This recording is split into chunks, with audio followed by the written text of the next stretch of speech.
Welcome back, it's me, Lou. I'm here for another action figure unboxing and review, and today from McFarlane Toys and DC Direct, we are featuring the DC Page Punchers Captain Cold. Alright, so Captain Cold is one of the infamous villains in the Flash's Rogues Gallery, aka Leonard Snart. He's also the leader of the Rogues. With the Page Punchers line, you get a free comic book, which you can see in the back. And you also get a display stand, and there's also a trading card.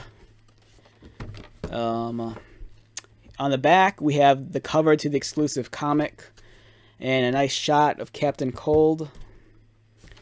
Alright, so before we begin, real quick, some of the other figures in the wave. We have the Ryan Choi Atom, we have Flash, we have Gorilla Grodd, and we have Heat Wave.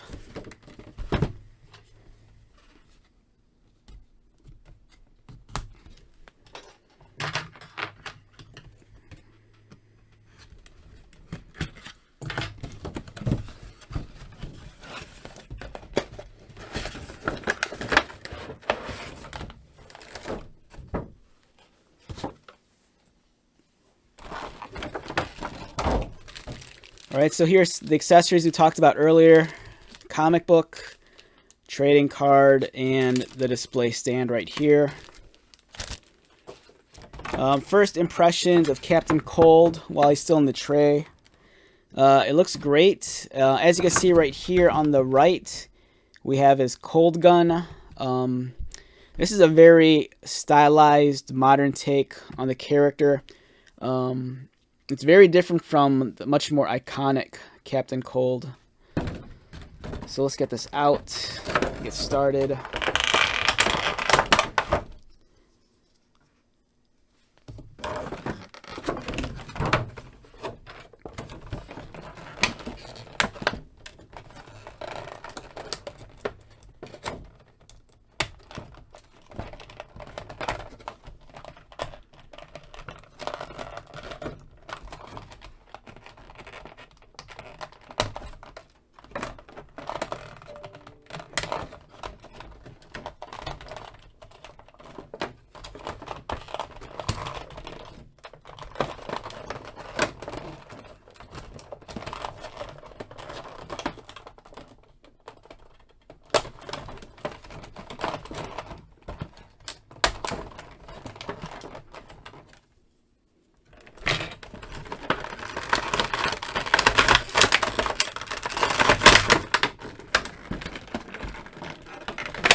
Okay, so we have Captain Cold. Right off the bat, I love this shade of blue that they're using for his hood and cape and his boots and gloves. It's a really nice blue. It kind of conveys a sense of cold and ice. The gray they're using is really nice also. Beautiful texturing on the cape and on the fur trim. That really caught my eye as well. I dig the mask a lot. It's pretty neat. His Cold Gun, it looks kind of wild. Almost looks like a lobster claw kind of deal.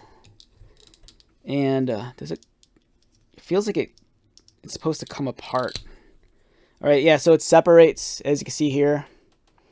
It's two separate pieces, and we'll go over the assembly of it in a second. As for Captain Cold, if you're curious about his size, this guy stands in at about 7 1/4. So it seems a little bit smaller than some of the McFarlane figures we've gotten in the past. I kind of hypothesized in a previous video that I think they're starting to properly scale the figures correctly with one another. For example, here's an older McFarlane designed Batman. As you can see, he's slightly taller than Captain Cold. But for the most part, a lot of McFarlane figures, I think depending on the line or the wave or whatever, they don't always scale well next to each other, but I'm kind of under the impression that they're trying to make improvements to that. I might be wrong though. All right, so right off the bat, here he is up close. The sculpt is beautiful. Really nice face mask. He kind of has the rebreather in the front. Again, beautiful cape. And the hood's nice. The texturing on the material it's so super sharp. It's really like high def, you know, if I had to describe it in any sort of way. Really nice folds. All right, so generally, I'm not too keen on capes when they're kind of flowing like this. You know, most of the time I do prefer capes that are neutral. And when I say neutral, I mean just like flowing directly straight down.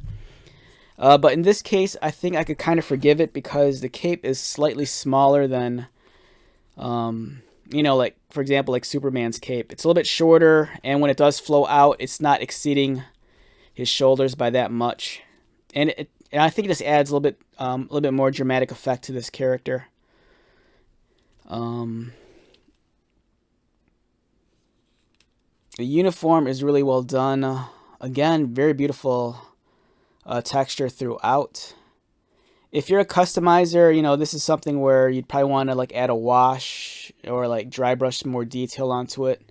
One thing I've noticed also, we see this again and again with a lot of different figures.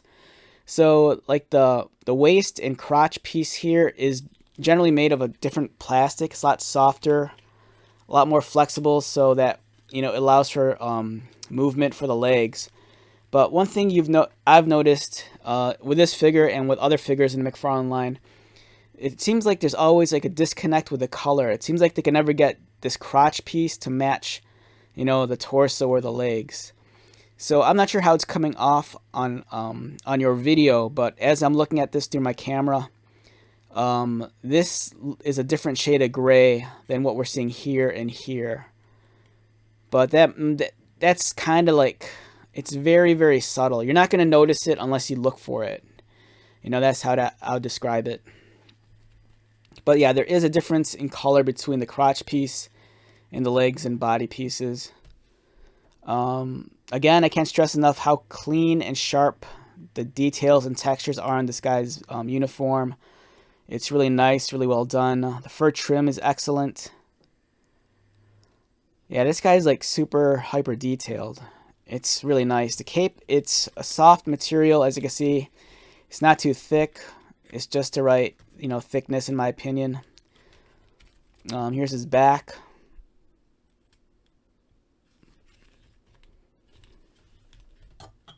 As for the cold gun, as I pointed out earlier, it's actually two separate pieces.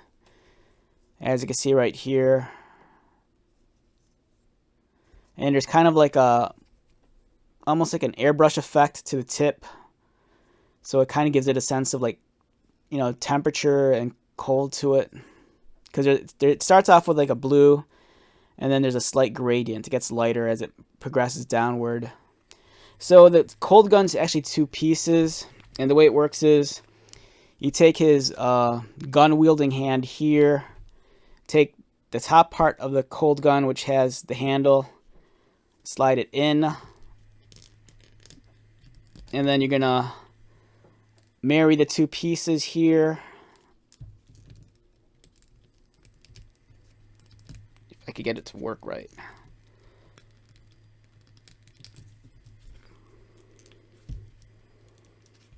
Just give me a moment. Doesn't want to. So there's a socket right there and a smaller socket. Line them up. And then once you do, you can push the pieces together to get it to work right. And there you go. He has his cold gun. It's like I said, almost looks like a lobster claw. But it's kind of cool. It's kind of a very sci-fi. I don't know how else to describe it. It's a very Halo looking kind of weapon. Like this looks like something, I can't remember the name of it. It might be the Needler. It looks like one of the Covenant weapons in the video game Halo. But it's awesome. So Captain Cold's head rotates left and right. Does he look down?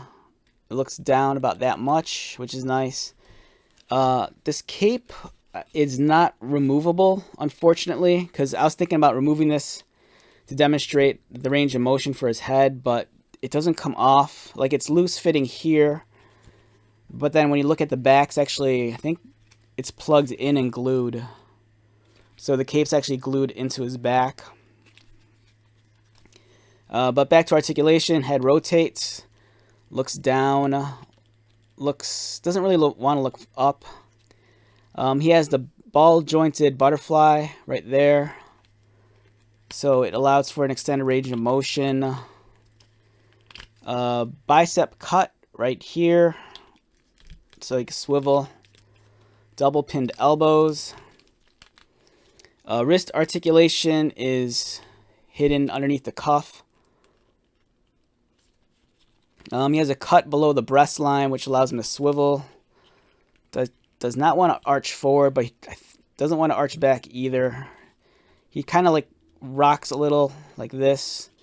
Swivel at the waist. Kicks up about there. Kicks out. Looks like full splits totally. Double pinned knees.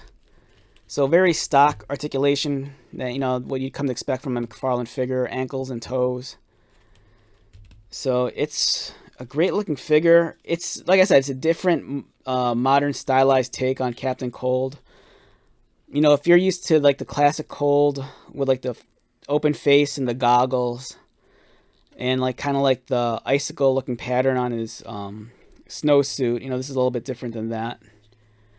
Something like this, in my opinion, it kind of feels like almost like a video game design, you know, with like the hyper detail and all the texturing and whatnot. It feels like, you know, this should be his look for like if he was like in one of the Injustice video games, or if he made like an appearance like in one of the Batman Arkham games. You know, the design aesthetic kind of falls within that range.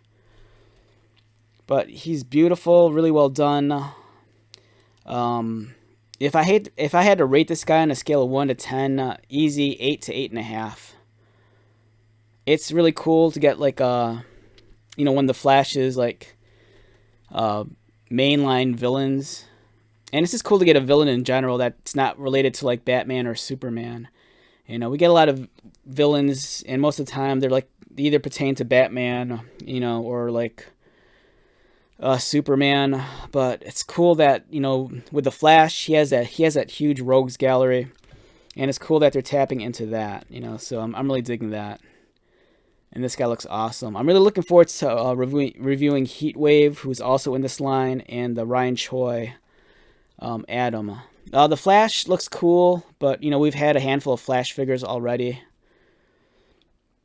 And with the way that McFarlane handles things, I'm sure that in due time we'll get like a classic version of Captain Cold.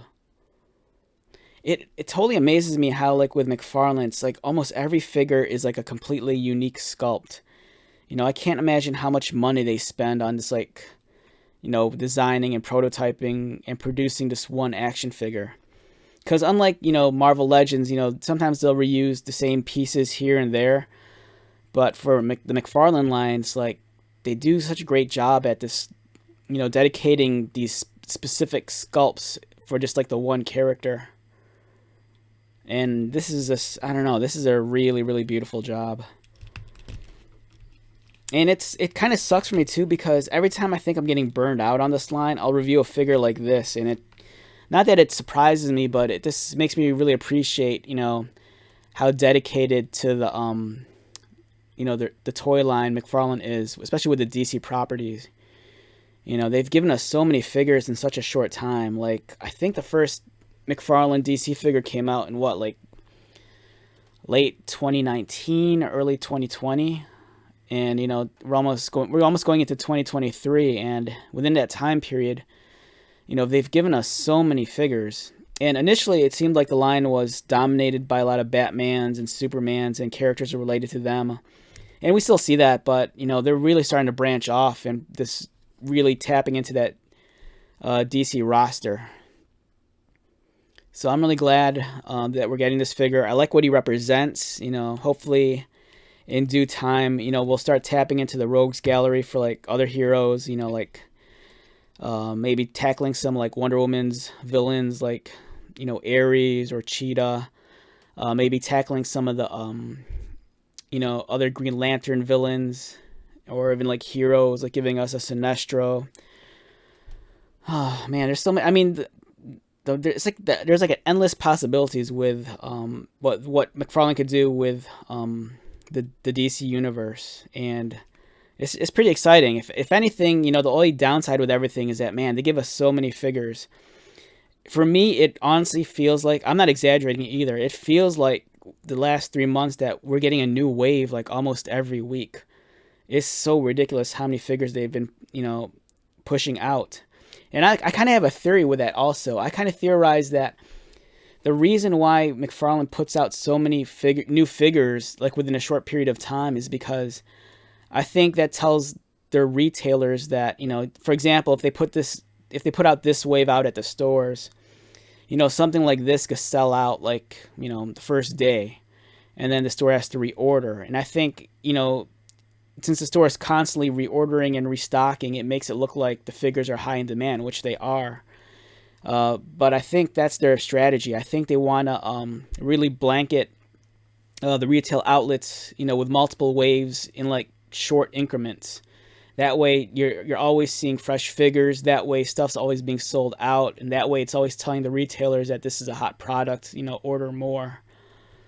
So it's really cool. I mean, it's painful on the wallet if you're like a completionist, or if they make all the cool characters that you want. But at the same time, it's kind of like, for me, I feel like I have maybe 60% of all the DC characters that I want from the DC universe. They've given us, they might not all fall within like the same genre, but I kind of feel like I've already completed, almost 2 different versions of the Justice League, the live action, and almost like a comic book inspired one. I kind of feel like I've completed, like the Batman family of characters. I kind of feel like, I've tapped into like maybe at least 60 to 70% of Batman's main villains. And, at this rate, I really think that, they're going to give us more figures than Mattel ever did, in such a short period of time. All right, so I'm rambling here, but just wanted to give you my 2 cents. McFarlane producing excellent figures, and I don't know. This is well worth the purchase. If you see them out in the wild, pick them up. I think you won't regret it. So let's wrap this one up. Once again, my name is Lou. If you are new to my channel, welcome. If you are a returning viewer or subscriber, thank you so much for your continued support.